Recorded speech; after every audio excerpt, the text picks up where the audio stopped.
네네.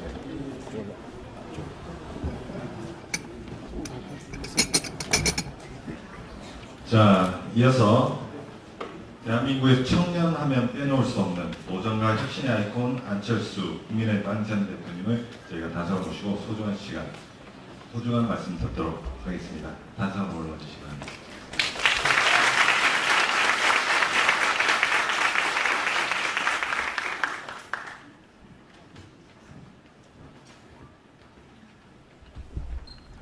예, 시작하면 됩니까? 예. 네, 많은 분들 좋은 자리에서 이렇게 만나 뵙게 돼서 반갑습니다. 제가 사실 어떤 말씀을 드리면 좋을까 좀 고민을 했습니다. 그런데 지금 아마도 창업에 대해서 많은 관심이 있는 분들이 많다고 들었습니다. 미국과 또는 외국과 한국의 창업 환경이 굉장히 틀립니다.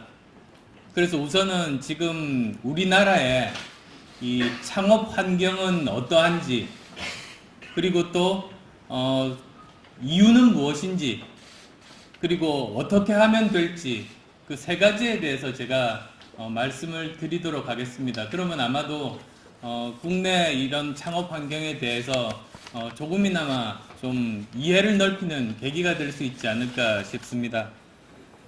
우선 국내 창업 환경이 굉장히 척박합니다. 두 가지 점에서입니다. 첫 번째는 성공 확률이 아주 낮습니다. 지금 OECD 전체 국가 간의 통계가 나와 있는데 3년 후 생존 확률이 40% 정도입니다. OECD 국가 중에서 최하위입니다. 40%가 어느 정도 높다고 생각하실 수도 있겠습니다만 그렇지가 않습니다.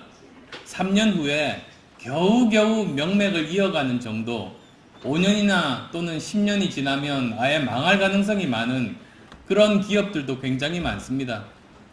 그래서 지금 굉장히 척박하다는 말씀을 드리고 싶고, 그리고 또 무엇보다도 좀 문제점인 것이 한번 기업가가 실패를 하면 다시 재도전할 수 있는 기회가 주어지지 않습니다. 아예 다시 창업을 할 수가 없는 게 지금 국내 환경입니다. 왜 할 수가 없는가? 그 이유만 좀 우선은 말씀드리고 싶어요. 한국에서 창업하는 것과 선진국, 실리콘밸리 예를 한번 들어보겠습니다. 실리콘밸리에서 창업하는 것과 가장 큰 차이점은, 핵심적인 건 이런 겁니다. 대부분 창업은 투자 받아서 창업합니다.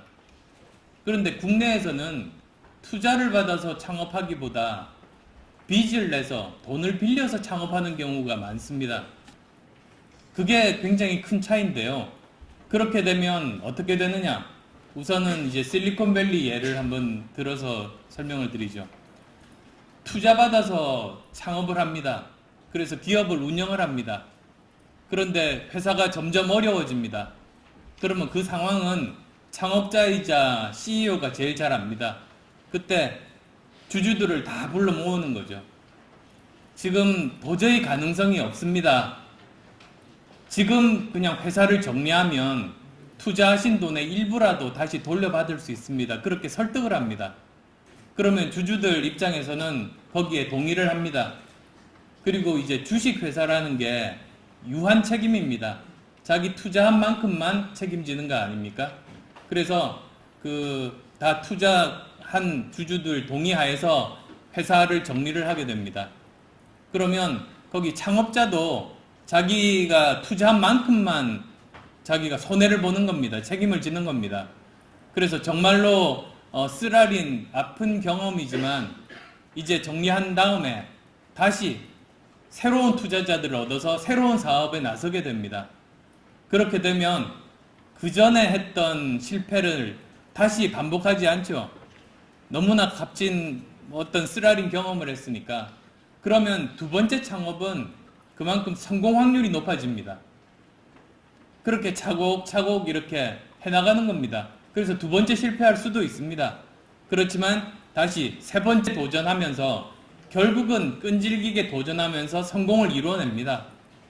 그게 사회적으로 보면 굉장히 가치가 있는 것이 개인의 실패 경험인데 한 번, 두 번 시도해서 마침내 성공하게 되면, 그래서 그 전에 한 3번 정도 실패했다고 해도 마지막에 성공해서 100배 정도 성공했다고 치면 사회 전체적으로는 좋은 일 아닙니까? 그게 개인의 실패 경험을 사회적인 자산으로 만드는 겁니다.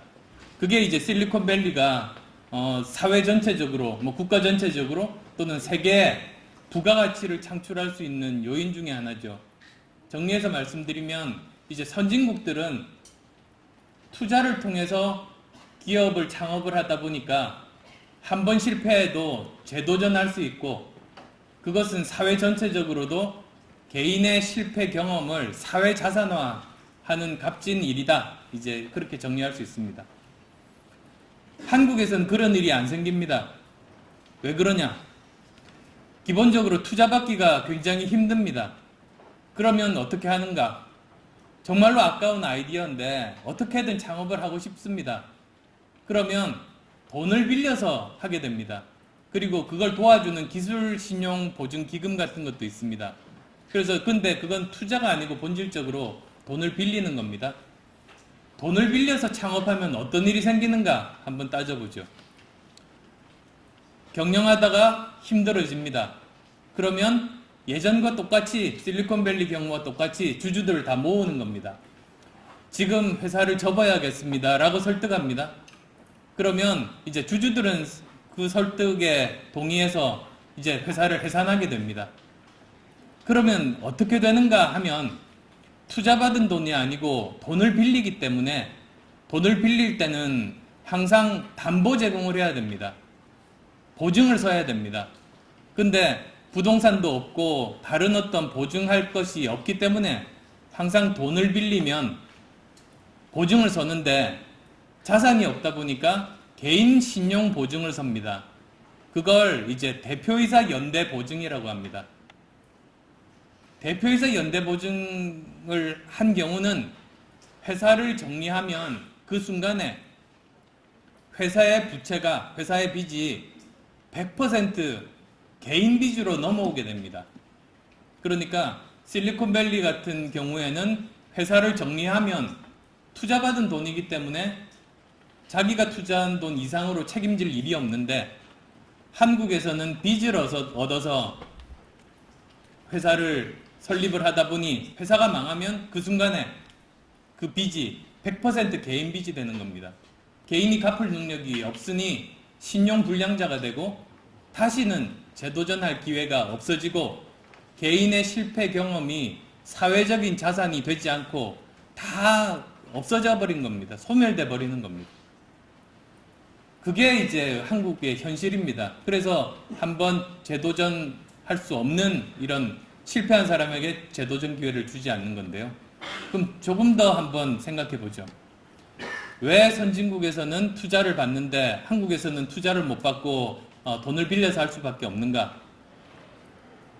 그 근본 원인은 이렇습니다. 선진국에서는 투자자가 투자를 했을 때 나중에 기업이 성공하면 자금을 회수하게 됩니다. 그 방법이 80% 정도는 회사가 대기업에 팔려서, 그러니까 내가 투자한 회사가 대기업에 팔리면 그때 자금을 회수합니다. 20% 정도가 회사가 더 잘 돼서 주식시장에 상장이 되면 주식시장에서 주식을 팔아서 자금을 회수를 합니다. 대부분의 나라가 그 정도 비율입니다. 그러면 우리나라는 어떠냐? 우리나라는 대기업이 중소기업, 벤처기업을 돈 주고 사는 경우가 굉장히 적습니다. 거의 없습니다. 즉 선진국에서 대부분의 자금 회수 방법인 M&A 시장이 한국은 거의 존재하지가 않습니다. 그러니 투자자 입장에서 자금 회수할 방법이 너무나 적으니까 투자를 해도 자금을 돌려받을 방법이 굉장히 확률이 떨어지니까 투자를 하지 않게 되는 겁니다. 그래서 창업자 입장에서는 투자받기보다 빚을 얻어서 창업하는 수밖에 없는 거죠. 더 근본적으로 한번 볼까요? 그러면 왜 투자자들이 그 자금 회수를 하지 못하게 M&A 시장이 존재하지 않는가? 대기업의 불공정 거래 관행 때문입니다. 우리 인스타그램은 직원 20명밖에 안 되는 회사인데 대기업에 1조 원에 $1 빌리언 인수됐습니다. 왜 그렇게 대기업이 작은 벤처기업을 $1 빌리언을 주고 사는가? 그건 세 가지 이유입니다. 삼으로서 금방 그 사업을 할 수 있습니다. 즉, 그 사업에 들어가는 진입 시간을 줄입니다. 그 다음 두 번째로는 이미 그 회사가 가지고 있는 고객들을 한꺼번에 우리 고객으로 그 순간에 바로 우리 고객으로 만들 수가 있습니다.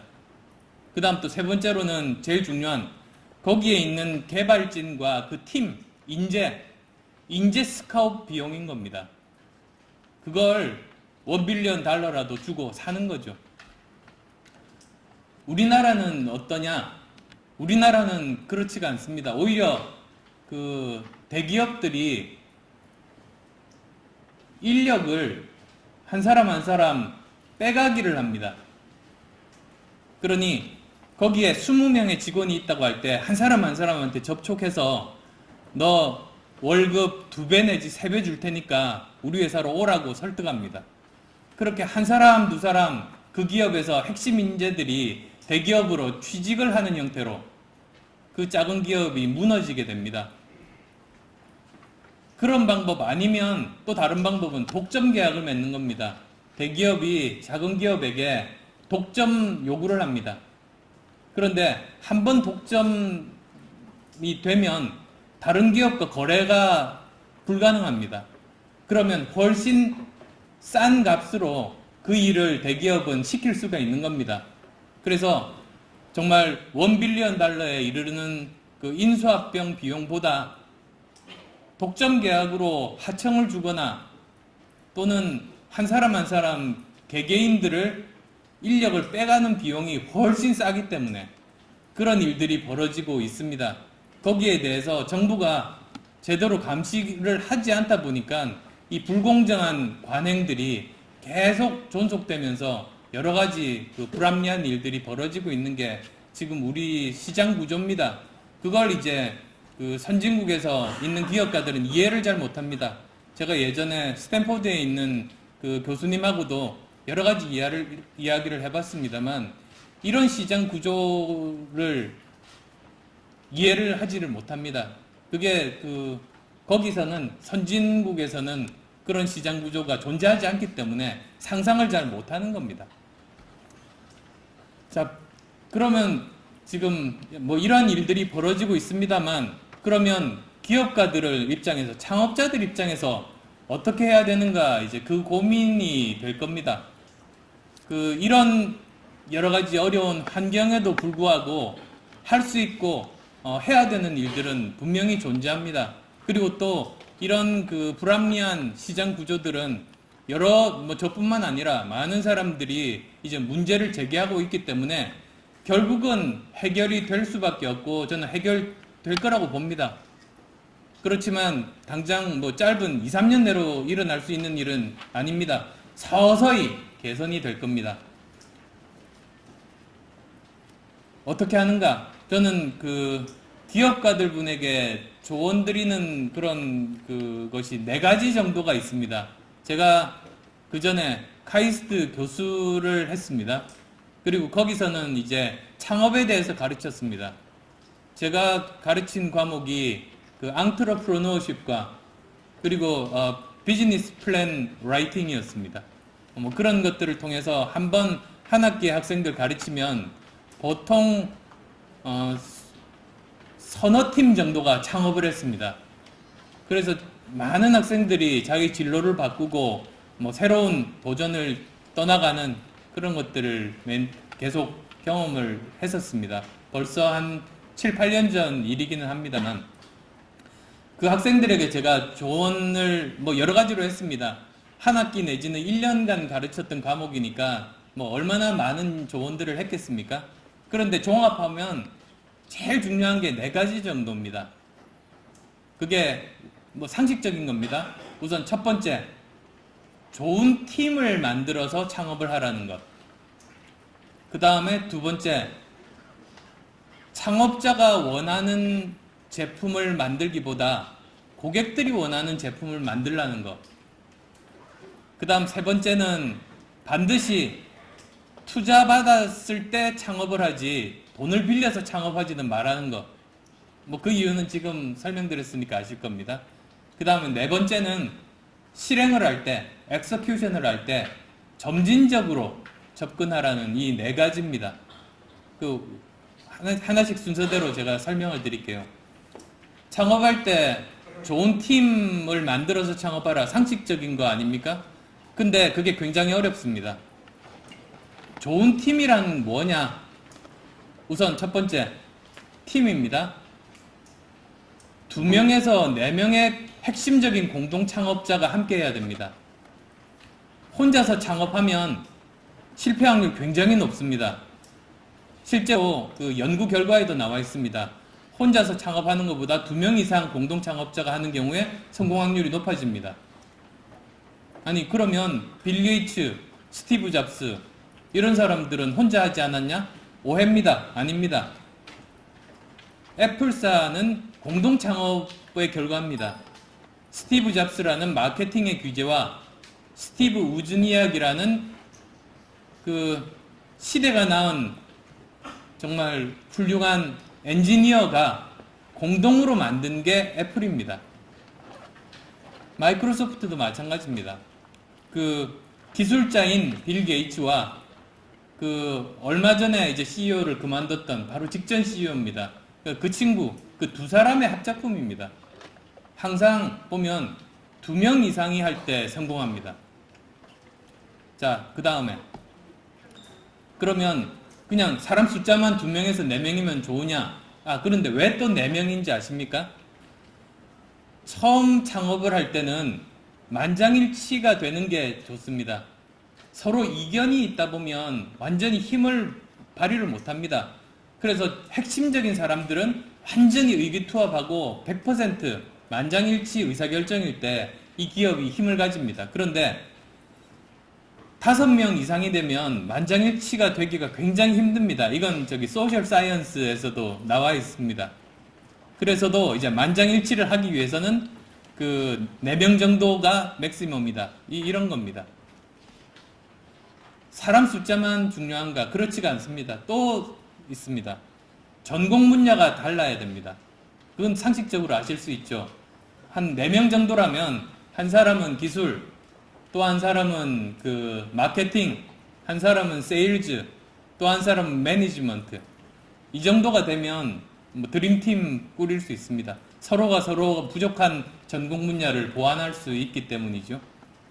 자, 그 다음에 성격이 같으면 좋겠습니까? 다르면 더 좋겠습니까? 성격이 다를수록 힘이 납니다. 신중파와 행동파가 같이 있을 때가 굉장히 좋은 팀입니다. 왜 그러냐? 자동차가 전속력 낼 수 있는 이유는 브레이크가 존재하기 때문입니다. 브레이크가 있으니까 마음 놓고 최고 속도를 내는 겁니다. 마찬가지로 그 정말 서로 신뢰관계에 있는 친구들이 있을 때는 그 행동파가 마음 놓고 사고 칩니다. 좀 과할 때 신중파인 친구가 뒤에서 잡아줄 걸 알기 때문에 그 믿음이 있기 때문에 마음껏 앞으로 나갈 수 있는 겁니다. 이렇듯 성격이 다르면 다를수록 좋습니다. 자, 그런데 전공 분야도 다를수록 좋고 성격도 다를수록 좋지만 코어 밸류, 가치관은 같아야만 합니다. 가치관은 뭐냐? 여러 가지가 있습니다만 사실은 뭐 철학적인 가치관부터 접근해 보면 왜 가장 기본적으로 사람의 생각 가치관을 가장 거칠게 나누면 2가지지 않습니까? having orientation의 사람과 be 동사 being orientation의 사람 두 가지가 있습니다. having orientation의 사람은 항상 뭘 이제 성취하고 가지게 되면 그걸로 자기의 만족감을 얻습니다. 뭐 수집광인 친구도 마찬가지지 않습니까? 그런 사람이 있습니다. 물질적인 어떤 성취가 자기 인생에 행복감을 주는 사람입니다. 또 다른 being orientation의 사람은 어떤 걸 가지는 것보다 내가 이것을 통해서 얼마나 많은 경험을 하고 그리고 얼마나 많은 그 발전을 하고 그리고 얼마나 많은 그 성취감을 얻는가 이런 것에 더 중점을 두는 그런 사람입니다. 그 분류를 따져보면 물론 100% being orientation이나 having orientation의 사람은 없는데요. 같은 부류의 사람이 모이는 게 좋습니다. 그렇지 않으면 회사가 어려울 때는 괜찮을 수 있는데 회사가 잘 되면 잘 될수록 심각한 문제가 생기게 됩니다. 철학적인 것뿐만 아니라 더 중요한 가치관이 있습니다. 회사에 대해서. 회사의 목적이 수익 창출인지 또는 우리가 회사의 본질에 충실해서 열심히 한 그 결과로 돈을 버는 것인지 거기에 따라서 굉장히 의사결정이 달라집니다. 즉 회사에서 수익이라는 것이 회사의 목적인지 아니면 회사 활동의 결과인지 정답은 없습니다. 근데 그게 다르면 나중에 굉장히 큰 문제가 됩니다. 이거 굉장히 중요한 그 공동 창업자로서의 가치관입니다. 그 다음에 회사에서 주주가 중요한지 직원이 중요한지 그것도 사실은 이것도 정답이 없습니다. 그렇지만 가치관에 따라서 굉장히 다릅니다. 주주가 주인이니까 정말로 중요하다라는 사람도 있고 또는 직원을 중요하게 여겨야 그 결과로 주주들에게 가장 큰 보탬이 된다 이렇게 생각하는 사람도 있습니다. 이런 여러 가지 좀 회사 활동과 관련된 가치관이 꽤 여러 개가 있습니다. 회사에서 이사회란 무엇인가? 그것도 사람들마다 생각이 다릅니다. 그리고 과연 그 스탁홀더가 중요한가? 스테이크홀더가 중요한가? 이런 것도 있습니다. 그런 몇 가지 가장 중요한 가치관들은 같아야 회사가 잘 될 때 안 깨집니다. 그래서 정리해서 말씀드리면 좋은 사람들과 함께 한다, 좋은 팀과 함께 창업한다 라는 깊은 의미는 이런 겁니다. 사람은 2명에서 4명, 그리고 전공 분야가 다르고 성격이 다르지만 기본적인 회사에 대한 가치관이 같은 사람이 그게 좋은 팀입니다. 최소한 그 정도는 생각하고 처음 창업을 하셔야 됩니다. 그 다음에 두 번째로 이제 회사에서 하려고 하는 일 있지 않습니까? 회사에서 어떤 일을 하려고 하는가? 그럴 때 제가 카이스트 교수할 때 대전에서 엄청나게 많은 사람들이 자문하러 찾아왔습니다. 그래서 제가 이렇게 자문도 해주고 그 결과까지 다 봤습니다. 근데 망하는 회사의 거의 한 90% 정도가 어떤 회사냐? 내가 창업자 입장에서 내가 정말로 하고 싶은 일이 있습니다. 그리고 내가 잘할 수 있는 일이 있습니다. 그래서 창업을 합니다. 그래서 실패합니다. 내가 하고 싶은 일을 하기 위해서 창업한 사람들이 대부분 실패합니다. 아마 어떤 일반적인 상식이나 통념하고 다를 것 같은데요. 그러면 도대체 어떤 회사가 성공하는가? 오히려 다른 사람들이 필요로 하는 일을 하는 회사가 성공을 합니다. 그 이야기들을 들어보면 이렇습니다. 자기가 어떤 아이디어가 떠올랐단 말이죠. 그래서 이제 그거 가지고 친구들한테 물어봅니다. 내가 이런 아이디어가 있는데 어떻게 생각하냐? 물어보면 친구들이 야, 정말로 참 좋은 아이디어다. 너가 창업해서 그 물건 만들면 내가 제일 먼저 사줄게. 주위 사람들이 다 그러는 겁니다. 용기를 얻어서 이제 창업을 합니다. 그래서 처음 이제 물건을 만들어서 그 친구한테 가지고 갑니다. 이것 좀 사라고. 거절당합니다. 친구들이 안 사요. 그게 이렇게 생각하시면 됩니다. 비타민과 아스피린이 있습니다. 비타민은 건강에 좋다는 거 다 알죠. 필요하다는 거 다 압니다. 근데 정기적으로 매일 아침마다 먹기가 힘들죠. 깜빡깜빡 잊어버립니다. 좋은 건 알지만 필수적인 거는 아니다 보니 그냥 잊어버리고 그냥 지나가는 겁니다. 아스피린 또는 타이레놀은 막 두통이 찌끈찌끈할 때 먹지 않습니까? 근데 누가 먹으라고 하지 않아도 계속 머리가 아프면 계속 먹는 겁니다. 정말로 필요로 하는 겁니다. 그 차이입니다. 내가 사업하려는 이 아이템이 과연 다른 사람들에게 비타민 같은 존재일까? 타이레놀이나 아스피린 같은 존재일까? 그 질문을 던져보셔야 됩니다. 그래서 이게 어떤 물건이 그런데 이게 정말로 다른 사람들이 필요로 하는 걸까? 다른 사람들이 고생고생해서 번 돈을 내놓으면서까지도 사고 싶어 하는 제품일까? 그걸 이제 냉정하고 객관적으로 아셔야 됩니다. 근데 그거 어떻게 하는가? 마케팅 툴들이 있습니다. 마케팅 다 아시죠? 배우셨죠? 컨셉 테스트 아십니까? 의외로 마케팅 배운 사람 중에 컨셉 테스트 잘 모르는 분들이 꽤 많으시던데. 제가 오늘 시간이 그렇게 많지는 않아서요. 컨셉 테스트 강의는 안 하겠습니다만 구글 해보십시오. 금방 나옵니다. 컨셉 테스트가 어떤 건지. 간단하게 말씀드리면 이런 겁니다. 물건을 투자를 받아서 실제로 시제품을 만들기 전에 사람들이 살지 말지를 알 수 있는 방법입니다. 그 방법은 간단합니다. 투자받고 물건 만들기 전에 이 물건이 있다고 생각하고 브로셔를 만드는 겁니다. 팜플렛을 만드는 겁니다. 그리고 거기에 그 제품의 이름, 그 다음에 이 제품이 뭘 한다는 설명, 그 다음에 가격, 그리고 그 사진까지 지금 이미 있는 것처럼 하고 그거 가지고 팔러 다니는 겁니다. 실제로 팔러 다니면 그거 보고 이제 살지 말지를 사람들이 다 판단하죠. 그런 겁니다. 그게 이제 컨셉 테스트입니다. 그걸 하면 투자받기 전에 물건 시제품 만드는데 투자하기 전에 이게 얼마나 많은 사람들이 살 건지를 알 수가 있습니다.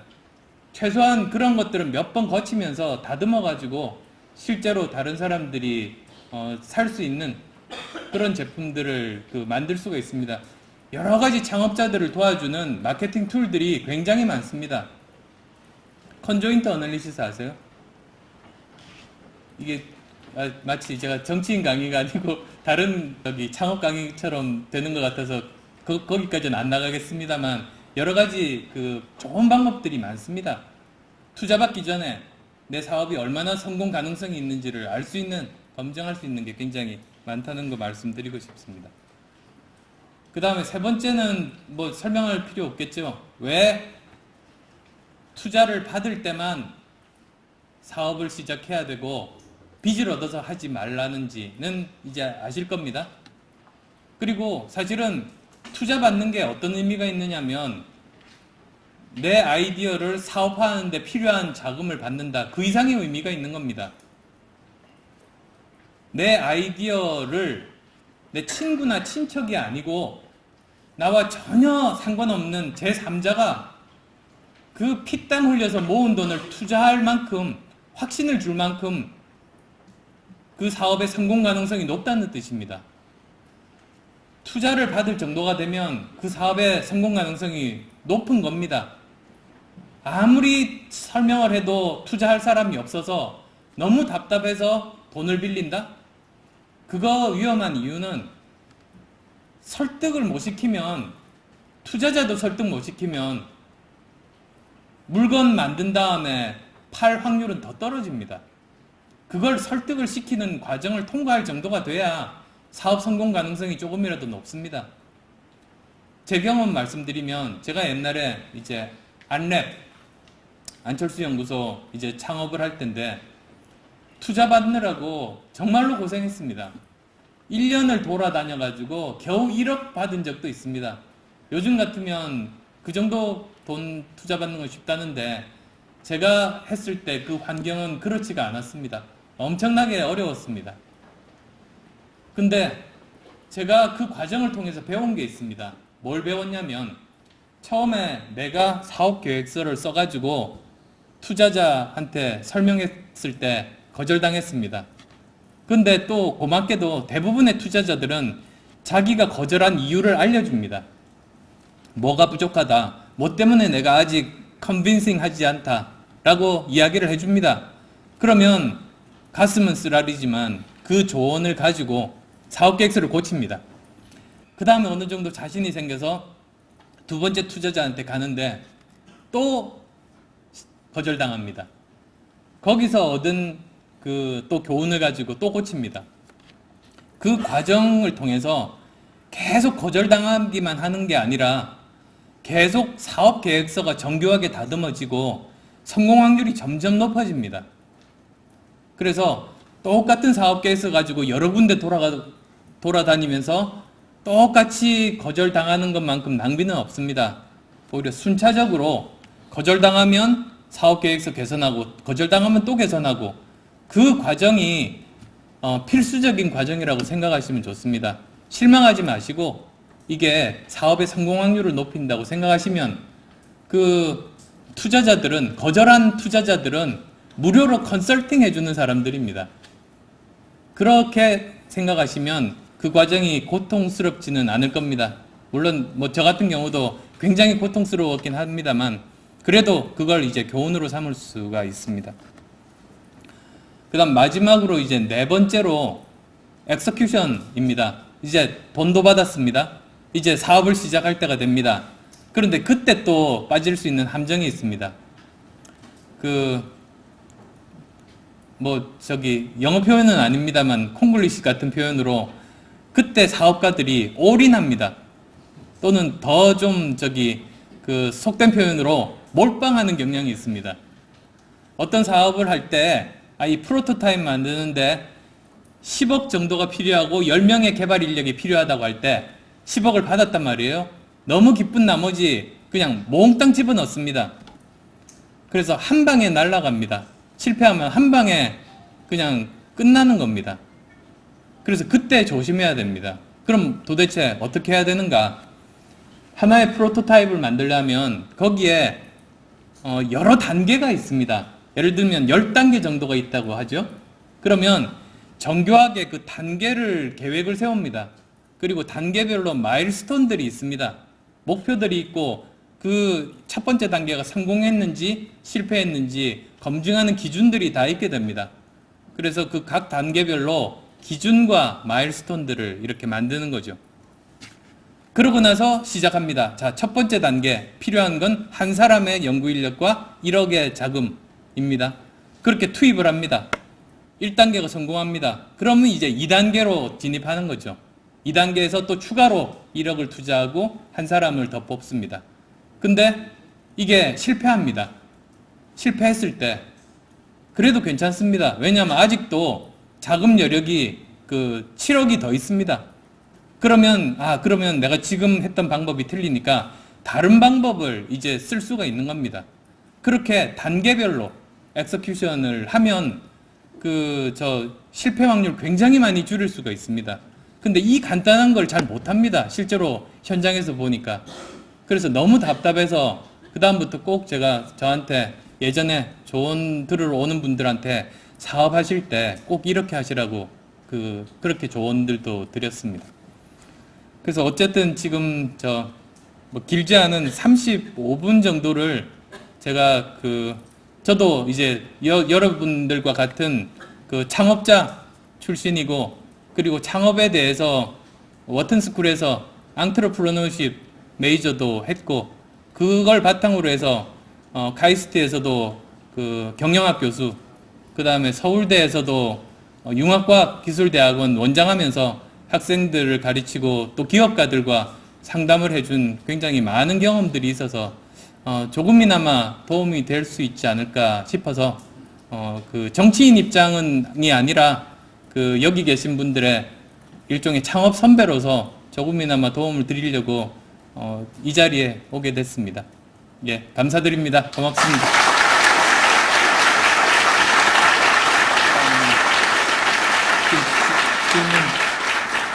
그다음 자유롭게 그 어떤 질문이든 좋으니까 3개 정도만 받도록 하겠습니다.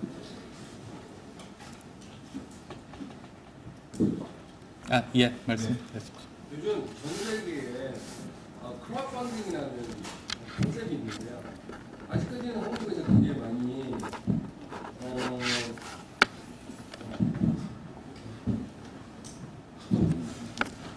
그 컨셉이 아직까지 한국에는 많은 사람들이 접하지를 못한 것 같아요. 그 크라우드펀딩의 미래를 어떻게 좀 생각하시고 한국에서 그런 컨셉이 잘 될 수 있을지 아니면 어떤 챌린지가 있을지 잘 되면 뭐 어떻게 해야 그런 것을 많은 시민들이 받을 수 있을지 그런 좋은 생각을 좀 말씀해 주시면. 예, 그 크라우드 펀딩에 대해서는 그 국회에서 그 아주 오랜 기간 동안 통과되지 못하다가 이제 통과됐습니다. 그래서 이제 시행에 들어갔습니다. 그런데 아직도 그 여러 가지 부작용에 대한 우려 때문에 여러 가지 단서 조항이 있는 법이 통과가 됐습니다. 그래서 그 액수의 규모도 제한돼 있고 몇 가지 좀 제약이 있습니다. 근데 그건 전적으로 투자자 보호를 위한 그런 제약들입니다.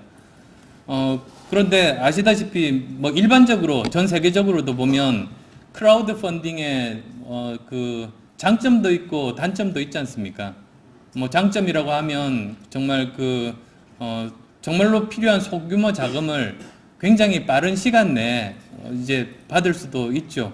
그래서 예를 들면 요즘은 어떤지 모르겠습니다만 보통 벤처 캐피탈 펀딩 받는데 최소 석 달 정도 걸리지 않습니까? 제일 빠른 경우에 뭐 길면은 1년도 걸리기 때문에 회사가 굉장히 급박하게 어려워질 때 그때는 사실은 그렇게 벤처 캐피탈 펀딩 받기는 굉장히 힘듭니다.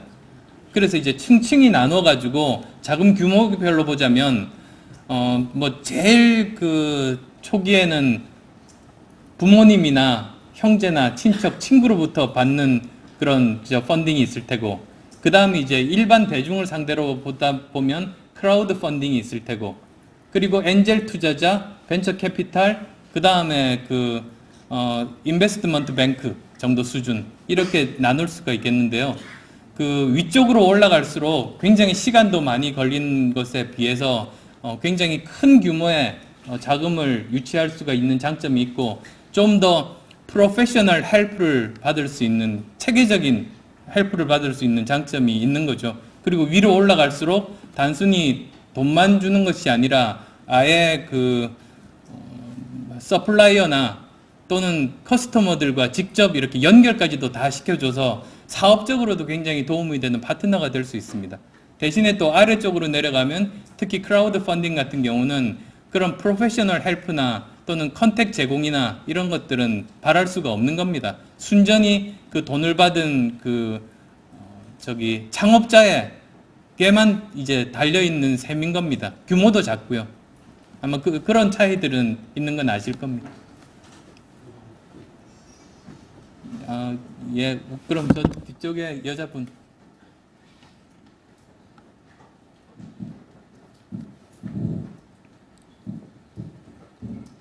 안녕하세요. 저는 중국 상해에서 왔고요. 저 기획가로서 교수로 세팅하실 때 팬이었습니다. 이렇게 나가봤습니다. 반갑고요.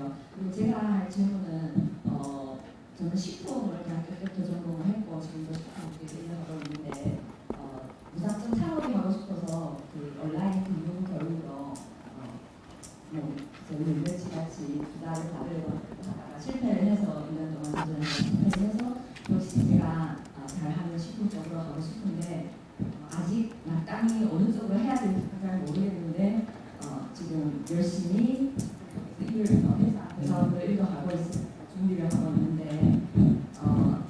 그 기간이 1년 정도 또 넘다 보니까 막막한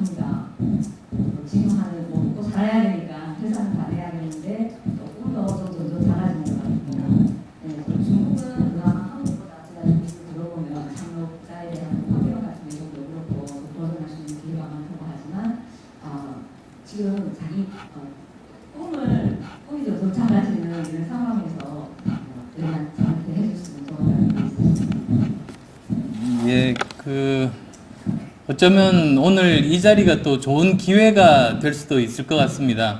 아까 말씀드렸듯이 그 모든 아이디어부터 그 모든 그 창업에 이르기까지 혼자서 하는 건 성공률이 굉장히 떨어집니다.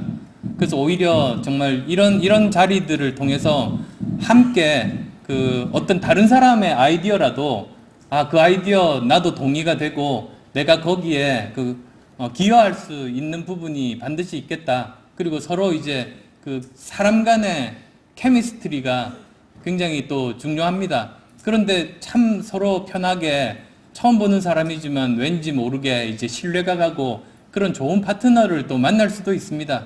그리고 그렇게 해서 정말로 성공적인 큰 회사가 된 전례들도 굉장히 많습니다. 그래서 아마 이런 자리들도 자주 기회를 가지시면 좀 더 그 좋은 기회를 가질 확률이 더 많지 않을까 그런 기대도 해보게 됩니다. 그리고 또 항상 보면 제가 회사할 때 경험입니다. 회사를 할 때 처음에 정말 초보 기업가 때 제가 가졌던 고민은 이런 겁니다. 돈을 벌지 않으면 매일매일 돈을 벌지 않으면 회사 유지가 안 되는데 그런데 또 내가 이루고자 하는 목표가 있지 않습니까? 그건 또 그 둘을 하기가 참 괴롭고 어렵다. 그런 생각들을 했습니다. 근데 결국은 보니까 이 둘 중에 하나를 선택하는 것이 아니고 서로 정말로 필수적인 관계, 상호 보완적이라고 생각이 됐습니다. 왜냐하면 이제 롱텀 고울과 숏텀 고울이 있는데 롱텀 고울만 가지고 쫓아가다 보면 굶어 죽을 수 있습니다. 매일매일 돈 버는 거를 생각을 못 하다 보면. 그런데 또 반대로 매일매일 돈 버는 것만 열심히 하다 보면 살아는 있는데 내가 지금 왜 사업을 하고 어디가 있는지 이걸 통해서 내가 도대체 뭘 이루려고 했었는지를 잊어버리는 경우들이 있습니다. 그래서도 이 롱텀 고울과 숏텀 고울이라는 건 항상 서로 상호 보완적이고 둘은 필수적으로 같이 가야 되는 거 아닌가 싶었습니다. 그래서 그건 개인도 마찬가지입니다. 회사만 그런 것이 아니라 개인도 이제 내가 이제 창업을 해야 되겠다는 그 목표가 있지만 매일매일 삶 유지하는 것 그것도 굉장히 중요한 요소 아닙니까? 그래서도 이제 그걸 또 이루기 위해서 숏텀으로 할 수 있는 뭐 돈을 버는 일들 그런 것들을 해야 내가 장기적으로 결국은 내가 원하는 창업을 이제 시작할 수 있는 여건이 만들어질 수도 있다. 뭐 그렇게 볼 수 있겠습니다. 한 분만 더 받겠습니다. 또 맨 마지막 남자분. 예, 거기.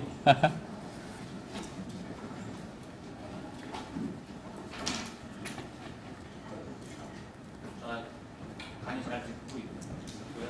저는 뉴욕에서 왔는데 저희는 지금 뉴욕지에서 저는 목사 세대 친구들과 지금 작년에 창업을 했습니다. 창업을 해서 제가 아까 말씀해주신 4가지 조건 중에 개인팀 구성과 분야가 달라야 되고 저희가 그걸 공부를 많이 하고 그 맞게 준비를 잘 했다고 생각을 하는데 제가 선생님께 여쭤보고 싶은 부분이 코어 밸류가 같아야 된다고 가치관이 같아야 된다는 말씀이신데 같은 부류의 사람이라고 생각 같은 성격과 저희와 같이 꿈을 이뤄가겠다는 생각을 갖고 있는데 열심히 한 결과가 좋은지 수익이 중요한지 이런 말씀하시는데 결과가 좋아야지 당연히 수익이 온다고 생각하거든요.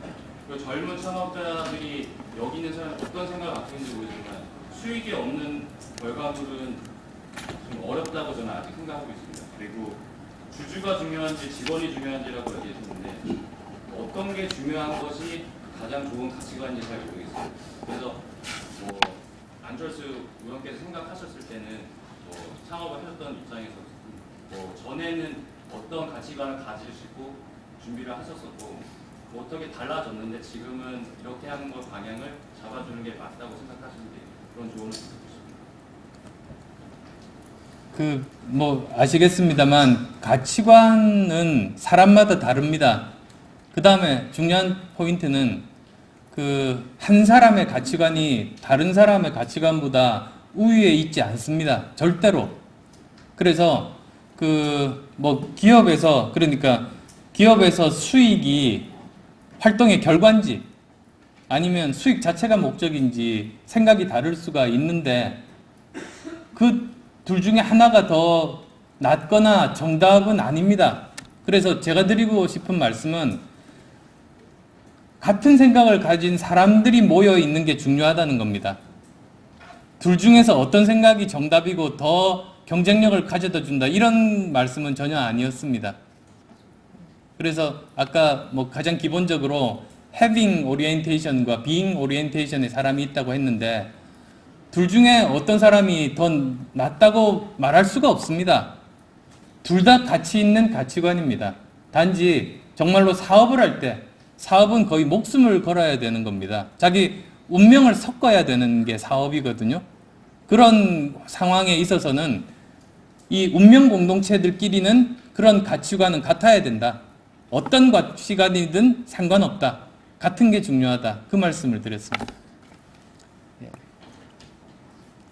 예, 이 정도로. 예.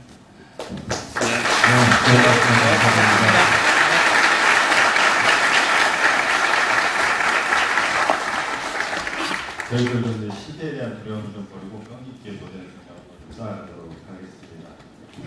자, 다시 한번 큰 박수 부탁드리고 한 5분 정도